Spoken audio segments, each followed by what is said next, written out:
I see a lot of entrepreneurs, internet marketers who do fabulously well, but make some crucial mistakes in lifestyle and end up not really living the best lives. Lives that are perhaps enviable to people, those of us when we're stuck in 9 to 5s and stuff like that. But there's so much better ways to live that people aren't aware of, and I believe it's because people haven't studied how humans have been living for a really long time. A lot of people don't study that, and they miss out. So welcome in, fam. Much love, Trav here.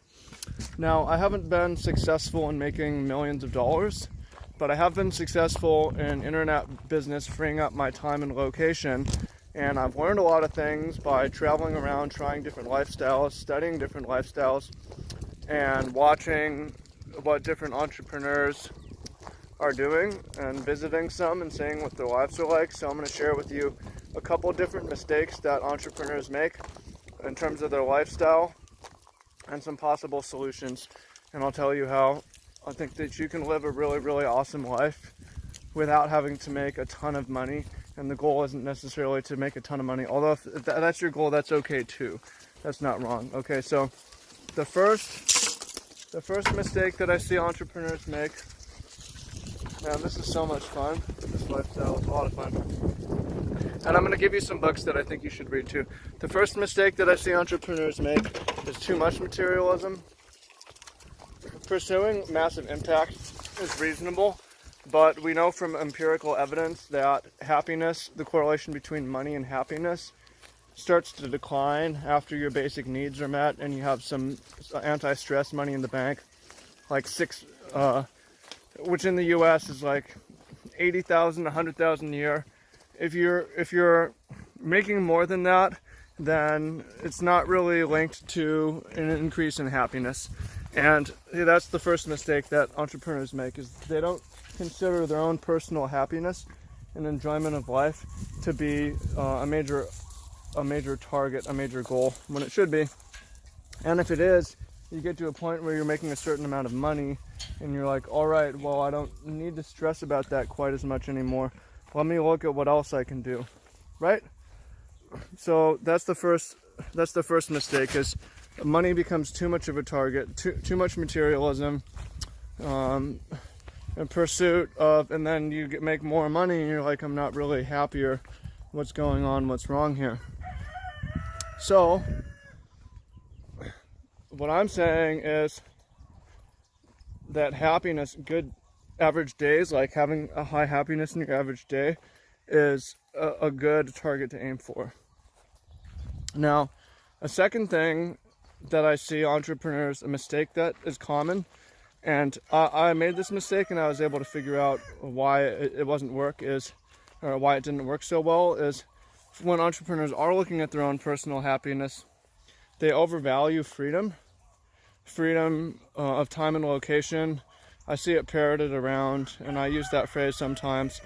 That came from Tim Ferriss's 4-hour work week. He's like, okay, I'll work 4 hours a week, and I can do anything I want, and here's what I'm going, here's like what you could do. And then I see entrepreneurs who do that, and they market it like, oh, I'm on a beach in Hawaii, oh, I'm going on all these different hikes, like I'm not doing shit, I'm playing a bunch of video games, or whatever it is,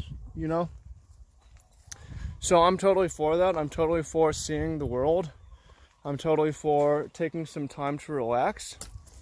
But I know, one, from anecdotal experience, that it gets boring after not that long. And two, from empirical evidence, I would recommend looking at Dan Buettner's, I don't know how you pronounce it, Dan Buettner's book. He wrote The Blue Zones, which is about living longer, and he wrote The Blue Zones of Happiness. That freedom doesn't really have much to do with happiness. Actually, what has to do with happiness is greater commitment and community to the people around you, and connection. And the longest living people, they live long because they still have obligations to their community. They have to get up and tend to the community garden, and that causes them to live to 120 when other people are like, well, I'm retired, 5 years later I'm dead. So if you're an entrepreneur who's like, I'm gonna retire, you might find yourself like, I'm not really happier. What went wrong here, right? And what went wrong is you put too much emphasis on freedom. So, and that causes disconnection, which causes boredom, and it can cause depression. You have a lot of money and be like, I'm depressed. What's wrong with me?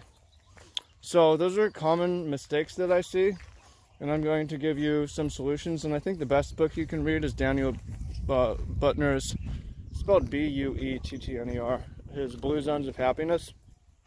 I found that to be really useful in my journey, in my search of a better life. And what I found is like, okay, I have enough money now to reduce my stress level and increase my options level, but now actually what I want to do is reduce my freedom and reduce my option by committing to something that intersects with a lot of happiness levers, such as community, such as connection with nature, relationship with God, such as good health and good food. So I'm not going to say you have to do it exactly like this. Like, you don't need to be a full-time farmer, but I think a solution is having land that you are connected to, that you grow some food on, and you have some animals that you care for. Obligation creates a situation scenario to have very, very high life satisfaction on a daily basis, where what ends up happening is maybe your income earning goes down because you're committed to raising chickens, which is not generally not going to be particularly lucrative, and your freedom level goes down because you've made major commitments to a particular piece of land. However, your happiness level goes up, your life satisfaction level goes up, your connection, spirituality levels go up at the same time. So it's like, okay, you want to chase materialism, you want to chase freedom, only to the point that it allows you to reduce those things in favor of commitment to a more ancestral life. So that's how the brain is wired, and that's why I said at the start of the video, I think a lot of people aren't really students of history and look back at the vast history of humankind. You look back on, okay, Guns, Germs, and Steel, you read Sapiens, you read ancient history, and you realize, like, okay, well, for the longest time, people have been living in community, and people have been living in clans and family units or small villages, and this is the way that our brain is wired. And we do want money, but we also care a lot about recognition within our group, and we care a lot about a connection to our tribe, and we care a lot about doing it in a physical place, a physical land, and that's what I recommend trying to do. So if you're like a successful entrepreneur and you're like, I'm bored, I don't know what the next thing is for me, I would recommend building a community on the land, and you can run your online business too.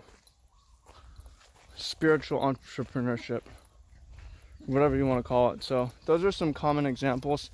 Those of you who want to achieve that lifestyle or want to achieve a similar lifestyle, want some guidance or want to be connected to some of us who are doing this, then you should go ahead and check out my new program, Automatic Side Business.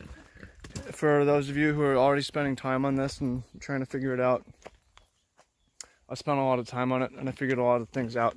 And I'm happy to share that with you, show you my business model, help you get set up so it's more automatic, so you can end up taking your time and kind of do what you want with it. So hope you find that useful. Appreciate you. Thank you. And I'll look forward to hearing what you have to say in the comments. And those of you who want to take steps towards a better lifestyle and want to avoid the mistakes that most common entrepreneurs make, you should go check out the course and join in. Hit me up.